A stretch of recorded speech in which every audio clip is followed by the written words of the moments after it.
I was asking the kids where the officer was that's always at the school that does the traffic in the morning and the afternoon, and he's the officer at the school. And I hadn't seen him in a while, and I asked the gym teacher who was just there where he was. He's like, he has COVID. Okay, so this is Brandon. This is my husband. Where do you work, Brandon? Should you say that? Brandon works in a hospital. That's what I want. General. I work in a hospital. But what kind of hospital? I work in a rural hospital. So a very small hospital. Oh. Be normal. So, Brandon, what department do you work in? Radiology. And what do you do? CTs. And x-rays, right? Yes. Now, why is CT connected to COVID? Because COVID affects the lungs. COVID pneumonia. So what is a normal thing? Let's say a patient comes into the ER and they have COVID symptoms. What do you do? Chest x-ray. Chest x-ray. Well, usually You they gotta do. be better at explaining this stuff, dude. They will order a CT because COVID causes blood clots. There you go. So if you have a COVID positive result, more than likely it's leading to pneumonia. Yes. Okay, so COVID is a virus. You get COVID and you have symptoms. Some of the symptoms are loss of taste and smell. So the main symptom that's the most dangerous Can't breathe. is you can't breathe because COVID turns into pneumonia. And on the chest x-rays and the CTs, it's a patchy, they call it, the radiologists say, a ground glass. I mean, basically, on an x-ray, your lungs are black. But on a COVID patient, there's hardly, if they're real bad, there's not a lot of black. We'll insert a little clip here of a couple of x-rays and CT scans of COVID patients so you can see the difference.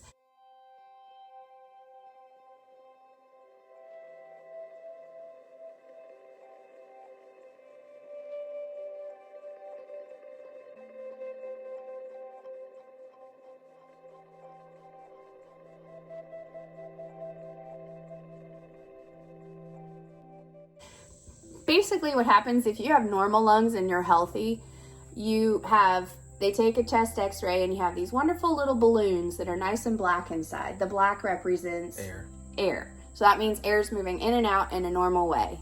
When you start to see pneumonia developing, what does the x-ray look like? So on x-rays, dents like bone show up white. So if you have pneumonia or fluid or anything denser than air in your lungs, it shows up white.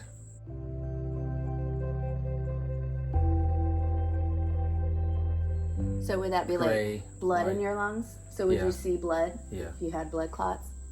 So what is the white? On the CT. Yeah. Oh, on the CT, you can't see that on an x-ray. Right. So let's make it a point. Why would they do, what's the difference between the CT and x-ray? Can you explain why you would get an x-ray versus a CT? Yes, an x-ray is like two-dimensional. You can only see front and side. CT is 3D. You can see the inside and the outside. Front to back, side to side, up and down. So you see tissue too though, right? What is the difference? Yeah. Yes, you can see tissue, and if you inject with contrast, you can see blood clots, if your blood's flowing or not. So what's contrast? Contrast is where you have an IV started and they're injecting iodine-based, organic iodine and water. To show where something like a blood clot is. To show flow in your veins. To show the flow. Exactly. Okay, so let's get back to COVID. Brandon works in this tiny little hospital. Brandon has been lately seeing a huge increase in COVID patients, and that's kind of what I wanted to talk about. How many COVID patients are you seeing every day now, for the most part? You specifically on a 12-hour shift? Or your group? 5 to 7. 5 to 7. 5. Confirmed? Or are they x-raying you before they're confirmed? Are you doing the x-rays before they're They confirmed? either come in knowing they have it and it's getting worse. So they've had a positive results and they can't breathe all of a sudden? Yeah. Okay. Or they don't know they have it, but they're having symptoms and then they have it. And they test them in the ER usually? Yep. And ship them off to you right away? Before results, right? Yeah. Well, about how long does an x-ray take? A couple seconds. How long does a CT take? A minute. So with COVID, are you allowed to ask them if they got the vaccine in the radiology department? I don't know. I don't ask. So I mean, I don't know the rules. I just thought it's the etiquette thing to do. Why ask? I don't ask people if they have a flu shot or if they got other things. So there's no rules that you're supposed to know if they've been vaccinated or not. You're Right. just treating everybody the same. Yeah. Now, I don't know if the doctors or the nurses, I'm sure they would know. So you think they're being asked in the ER, Oh, yeah. and then it's being charted? I'm sure. But I guess my question is have you guys been told as a department that you need to be asking if people No. are vaccinated? No. So I guess my question is out there to you guys. I mean, I want to know, do I have to answer that question? Well, I would think when you go see the doctor, you want to be honest. You want to tell him everything so he can better diagnose you and know things. So I would think, yes, definitely you want to tell the doctor if you have or not. What do you say to people that are afraid to tell a doctor that they haven't been vaccinated? I mean, obviously we're going to tell them, but honestly, I haven't gotten the vaccine because of my medical issues, and that's a hot topic. I've been talking to my sister-in-law all morning about it, but I honestly am afraid to go into an ER and have that question asked to me, because I could see some doctors saying, you're sick because you didn't get the vaccine and now you've done this to yourself, and me feeling guilty and having all of these things when I had not taken the vaccine because I thought it was best. I almost feel like I might be berated at a hospital. Have you heard of that happening? No, but I've heard fellow coworkers say, like, oh, I wonder if this is a person that's against the vaccination. So you guys are having those conversations that, yeah, look at all these sick people. I guess they're all idiots who didn't get the vaccine. I mean, you're not calling them idiots, but that's basically the implication. Of some people. That's sad. But there's doctors and professional healthcare workers that won't get it. Yeah, they're getting fired. Well, there's 2 ER doctors in your hospital that refuse to get it. They haven't been fired. Right. That's interesting. Because did they require you guys to get it? No. In the other departments, it was an option. Not this hospital. What about the big hospitals? They require. Unless you have an exemption. What requires an exemption? I don't know. I know with the flu shot, it was if get a doctor's note saying you're allergic to something in the shot. Oh. Or a religious thing. Or a religious thing. So another question I wanted to ask is, we've been having a discussion here about variants in the vaccine. And Brandon has taken it upon himself to go and talk to the ER doctors at his hospital, and also the doctor that he just saw, his physician. Okay, so tell us what the ER doctor said. Well, I asked him if there was any truth in, are we seeing it more because we're all getting the vaccine and injecting ourselves with the virus? And You're asking him, are we seeing more COVID patients because they're variants? no, because no, I don't know. Look at the camera. I asked him, are we seeing more COVID patients because of the vaccine? Like you get the vaccine, but yet it's mutating because of the vaccine? No, because all vaccines have a little bit of the virus, of any virus. So you're asking if the vaccine causes COVID? Yeah. Huh, that's not what I thought you said earlier. And what did he say? And he said that, well, he said an example. He called this a leaky virus. Okay, stop. A leaky vaccine.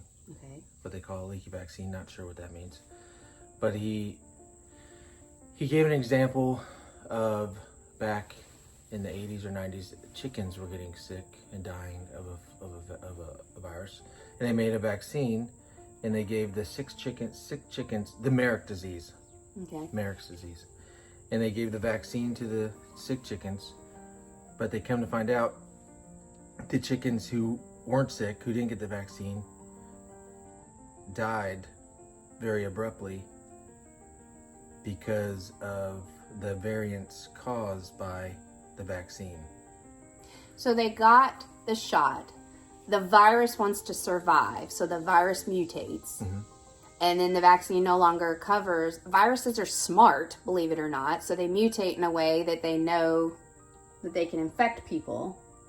So because people are getting this vaccine, it's causing, this is with everything, with the flu. Yeah. You have to create a new flu vaccine for different variants every year. It's not any different. Right. So a virus wants to survive. So if we're trying to stop it in one way, it's trying to mutate and attack us in another way.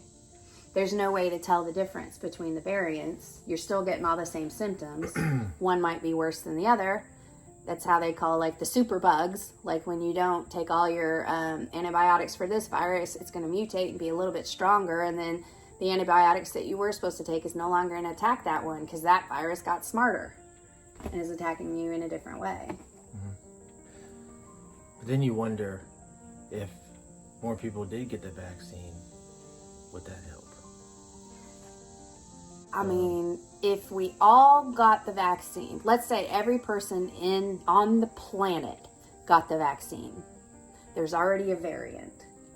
Do we have the vaccine that already covers the variants that are already here? That's what nobody knows. But we can't control other people. I know, right? That's the problem. You know, we've got these kids wearing masks all day in school. As soon as they leave the school, what's the first thing they do? Rip that mask off. Then they're getting in their cars and hanging around with their friends. They're going to the store, or their parents have gone to the store and they're bringing all the food home, where every person in the town has touched that can of food before you put it in your cart. You know, my question is what good are the masks doing in a school when they're not wearing them in the rest of the world? That's my question. So if you're going to require masks in one place, shouldn't you be requiring them in the whole town? Because they're getting exposed not just in school. They're getting exposed everywhere. Do you think this is ever going away? No, I think COVID's going to be around like the flu. So is it going to become normalized? Yeah, I think my opinion. Yeah, right. This is our opinion, guys. It's going to be like every fall. Probably every time school starts, kids get sick and pass around germs like strep, flu. I guess my question is how scared are we supposed to stay? I think we're not supposed to be scared. I'm not a doctor. I didn't go to med school. But I have common sense. If you go to a store and you're touching everywhere, just wash your hands before when you get home. Well, but Take what your about shoes off. But see, that's my question. That's great. But what about the food that you're bringing home? Whether you're going in and getting that food or not, if somebody's bringing it to me, it's probably been touched by 1,000 hands. I mean, it's like, are we supposed to spend our lives freaking out about every single thing? Are we just supposed to get on with life? No, just get on with life and use common sense. Like if you're sick, stay home. Don't be cough in someone's face, cough, sneeze, out without covering your mouth, elbow, wash your hands. Like washing hands is a huge one. I mean, the kids don't wash their hands much. That's a kid thing. I know, we can't be scared. If we get it, we get it. We're not there yet, thank goodness. But I'll tell you, there's been relationships that I've seen completely destroyed over this, about vaccinated versus non-vaccinated. It's a really sad situation. So I had a very productive conversation with my sister-in-law the last 2 days. She was invited to my nephew, Aiden. You've seen on here, it was his birthday party last Saturday. We didn't get to go. And we found out 3 days after the party, my mom called me and said that Aiden has now tested positive for COVID. So now my entire extended family had been at this party and every one of them has been exposed and they're all quarantined. So my question is this. Cinda says if she's had the vaccine and she's supposed to be covered on both COVID-19 and the variants, why is she having to quarantine? That's a very big question of mine. And if the vaccine is supposed to be covering everything, she should not have to quarantine, in my opinion. There's a lot of questions I still have that aren't being answered. And honestly, Go ahead. Like, why should I have to wear a mask? I've been vaccinated, you know? Yeah. Now, why do you wear a mask? Seriously. Because they tell me to. Well, that's the honest answer. I mean, that's my question. Because I want to keep my job. So will they fire you if you're not wearing your mask? Huh. Have you been told specifically we're mask wearing now? Because I know that I'm not allowed to walk in the hospital without a mask. They'll ask me to leave. I don't know. You don't have to know. I mean, these are all just open conversations. I think it's silly. Yes. This is what I'm talking about. Yes, I'm going to wear a mask because I'm going to go into a room of a patient who has a respiratory disease, an illness, and I don't want to catch it. But if I'm walking down the hall or outside, no, that's it. But I think it all comes down to common sense. Maybe. What do you guys think? Just wanted to give you a medical professional's view. You guys got any questions, let us know. So Brandon just mentioned something. What was the question you asked me? Why don't you get the flu vaccine? Okay, he asked me, why don't you get the regular flu vaccine? And I said, honestly, there's going to be a cat jumping up. Hold on. Our giant Jackson. I don't get the flu vaccine because an endocrinologist at one point, while I was in a lupus flare-up and my body was cat. Yeah, he went outside. I know. I was told by my endocrinologist, because I was in a very immune compromised state, because my body was actively fighting itself, that why would you put something foreign that is not supposed to be in your body? Why would you put that in your body right now when your body's already attacking the things that are supposed to be there? Why would you risk putting that foreign thing in there? Because for me specifically, my body doesn't create those antibodies the way that other people do, because my white blood cells are basically stupid. They just decide that something's bad in my body and it just tries to kill it. Yep. Like with the COVID vaccine, they tell women not to get pregnant within so long after getting it. You know, I did want to mention that Brandon, one of the discussions Brandon and I had is that we don't want to give this to our daughter because of possible fertility problems. That there's not enough research to show us that this is not going to affect our daughter's long-term fertility. Because you did tell me about a study where they were finding younger girls having issues with gynecological problems after getting the vaccine. And I don't remember what study that was. I'm going to have to look up all that research now.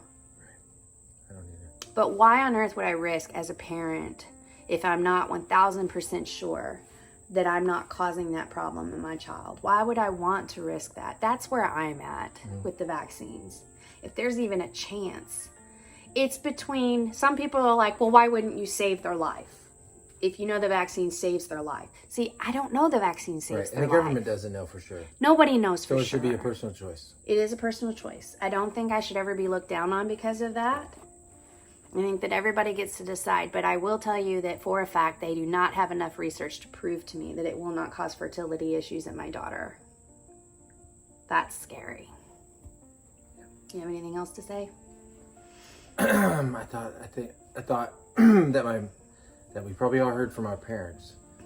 If your friend told you to jump off a bridge, would you jump off a bridge? Do your own research. Look for the facts. One of the conversations, talk to doctors, not your friends who may have heard something from someone else who may have read something in the paper at one point. Get the facts. How do you get facts? That's the question. No one has the facts. That's the problem. We don't have enough research and enough facts to say that it's 100% safe. So for me, that's too much uncertainty. That was a huge bug. Okay, we're done.